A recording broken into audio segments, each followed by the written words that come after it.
April 22, 1945, dawned like any other spring day in Berlin, but the city was shrouded in a pall of fear and uncertainty.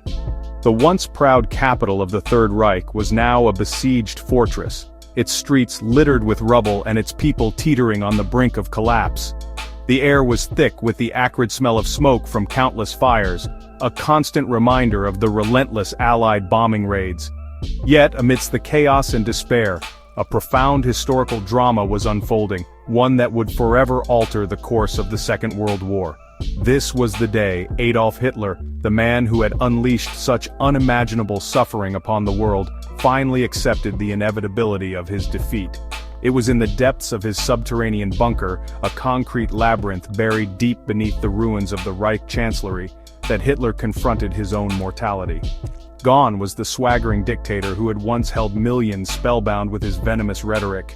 In his place sat a broken man, his face etched with exhaustion and despair. The weight of his impending doom pressed down upon him, suffocating any last vestiges of hope. The world outside, once vibrant and teeming with life, had been reduced to a desolate wasteland, a testament to the catastrophic consequences of his twisted ideology. As the hours ticked by, the news from the front lines grew increasingly grim.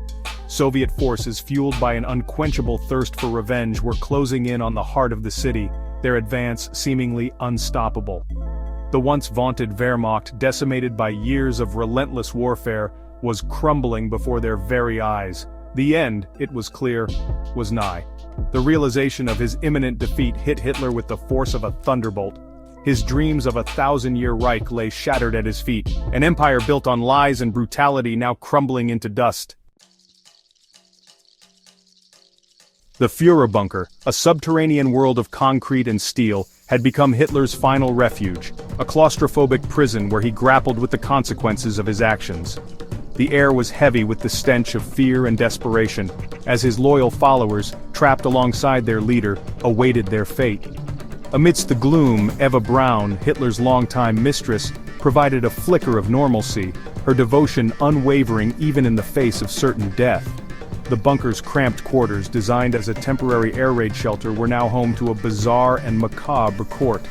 High-ranking Nazi officials, their faces etched with anxiety and fear, scurried through the corridors, their hushed whispers echoing off the cold, damp walls. The weight of their crimes against humanity hung heavy in the air, a suffocating presence that permeated every corner of the bunker. Outside, the thunder of artillery fire provided a constant reminder of the advancing Red Army. Within the confines of his private study, Hitler retreated into a world of maps and military dispatches, desperately seeking a way out of the impossible situation he had created. His generals, once eager to please their Führer, now spoke with a candor bordering on insubordination, their words a bitter pill for a man accustomed to unquestioning obedience. But it was the truth, however unpalatable, that Hitler could no longer escape. The once mighty German army was a shadow of its former self, its ranks depleted, and its morale shattered. The news from the front lines painted a grim picture of a Reich in its death throes.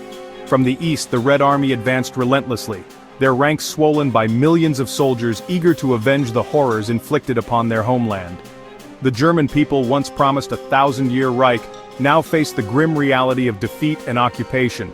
The cities and towns that had once been the pride of Germany lay in ruins, their streets littered with the debris of war. To the west, the Anglo-American forces, though slowed by Hitler's last desperate offensives, were steadily pushing into the heart of Germany. The once feared Luftwaffe, its wings clipped by relentless Allied bombing raids, was no longer capable of offering any meaningful resistance. The skies above Germany were filled with Allied aircraft, their bombs raining down upon the shattered remnants of the Third Reich. The German people, once united behind their Führer, were now a broken and disillusioned mass, their dreams of a glorious future transformed into a nightmare of unimaginable proportions. On April 22, 1945, the shadow of defeat hung heavy over the Führer bunker. The sounds of battle, once a distant rumble, now echoed through the bunker's corridors, a constant reminder of the enemy's relentless advance. Hitler, his face pale and drawn, paced back and forth in his study, his mind racing as he desperately sought a way to salvage something from the wreckage of his dreams. His generals, once eager to appease their Führer, now spoke with brutal honesty, their words a bitter tonic for a man accustomed to sycophancy. They painted a bleak picture of dwindling supplies, collapsing front lines, and an enemy fueled by an unquenchable thirst for revenge. Germany, they argued, had lost the war. To continue fighting was not only futile but criminal. The news from the outside world was no less disheartening. Refugees fleeing the advancing Red Army clogged the roads leading west, their gaunt faces and tales of Soviet atrocities a testament to the horrors unleashed upon Germany. The cities, once bustling centers of commerce and culture, were now reduced to rubble-strewn ghost towns, their inhabitants either dead, fled, or hiding in fear. The once proud German people, their dreams of a glorious future shattered, now faced an uncertain and terrifying future. Section 5. A Suicide Pact. As the reality of his situation dawned on him, Hitler made a decision that would have profound implications for both himself and those around him. He declared that he would remain in Berlin, the city from which he had orchestrated his reign of terror, and face his destiny. There, in the ruins of his once mighty empire, he would choose suicide over surrender, taking his own life rather than face the humiliation of capture and trial. It was a decision born of desperation and despair, a final act of defiance from a man who had inflicted untold suffering upon the world.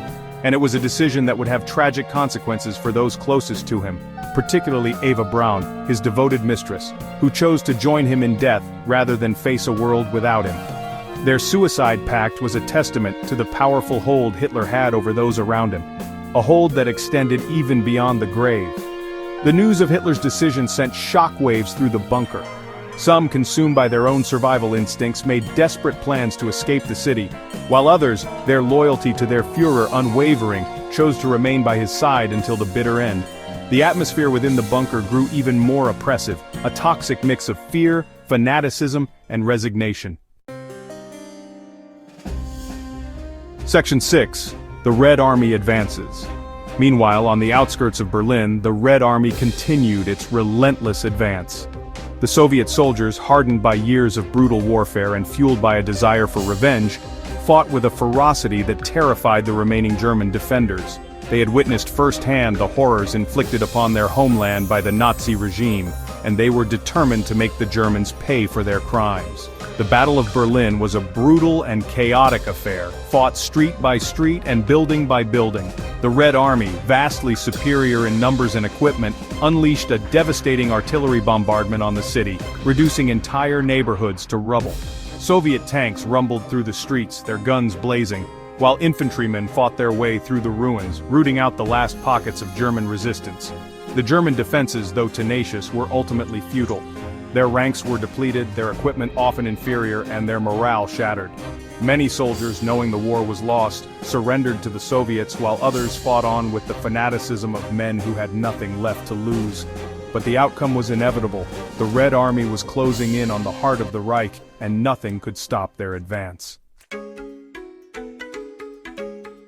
Section 7.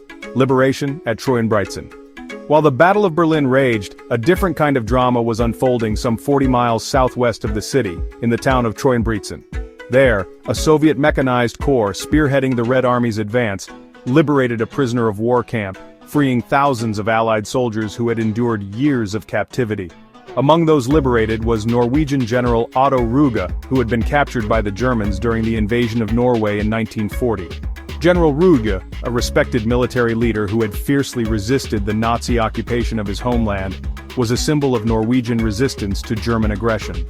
His liberation, along with that of thousands of other Allied soldiers, was a cause for celebration and a reminder that even in the darkest of times, hope could endure. The liberation of Treuenbrietzen was a small but significant victory in the larger context of the war.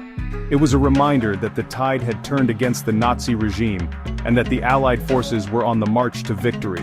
For the liberated prisoners of war, it was a day of unimaginable joy and relief, the culmination of years of suffering and uncertainty. They had endured the horrors of captivity, but their spirit had not been broken. Now they were free to return home and rebuild their lives. Section 8. One last glimpse of the sun. Back in the heart of Berlin, as the sounds of battle drew ever closer, Adolf Hitler emerged from the confines of his bunker for one last fleeting glimpse of the world above. Accompanied by his loyal dog Blondie, and a small entourage of aides and bodyguards, he ventured into the Reich Chancellery Gardens, a surreal oasis of calm amidst the surrounding chaos. The gardens, once a place of beauty and tranquility, were now pockmarked with bomb craters and littered with debris. The air was thick with the smell of smoke and cordite, a constant reminder of the destruction raining down upon the city. Yet, even in this desolate landscape, there were signs of life. Birds sang in the trees, seemingly oblivious to the carnage below, and a few hardy flowers still bloomed amidst the rubble. For Hitler, this brief respite from the claustrophobic confines of his bunker must have been a surreal experience. Here, surrounded by the evidence of his regime's impending collapse, he was confronted with the stark reality of his situation. The world he had sought to create, a world built on hatred, violence, and racial purity, lay in ruins around him. His dreams of a 1,000-year Reich had turned to ashes in his mouth. Section 9. The Fall of the Nazi Regime. The events of April 22, 1945, marked a turning point in the history of World War II. Hitler's acknowledgement of defeat, the liberation of Treuenbrietzen, and the relentless advance of the Red Army all pointed to one inescapable conclusion. The Nazi regime was living its final hours. The dream of a 1,000-year Reich, built on a foundation of hatred, violence, and racial purity, was crumbling into dust. The implications of this realization were profound. For the Allied nations, it meant the imminent end of a long and costly conflict, a victory hard won and dearly bought. For the people of Europe, it promised an end to the tyranny and oppression that had gripped the continent for far too long. But for the German people, it meant an uncertain future, overshadowed by the crimes of the Nazi regime and the devastation wrought by war. The fall of the Nazi regime was not just a military defeat, it was a moral victory for the forces of freedom and democracy over the forces of fascism and oppression. It was a victory that came at a terrible cost, but a victory that had to be won. The world had learned a terrible lesson about the dangers of unchecked power and the evils of intolerance and hatred. And from the ashes of war, there was hope that a new and better world could be built, a world where such horrors would never be allowed to happen again.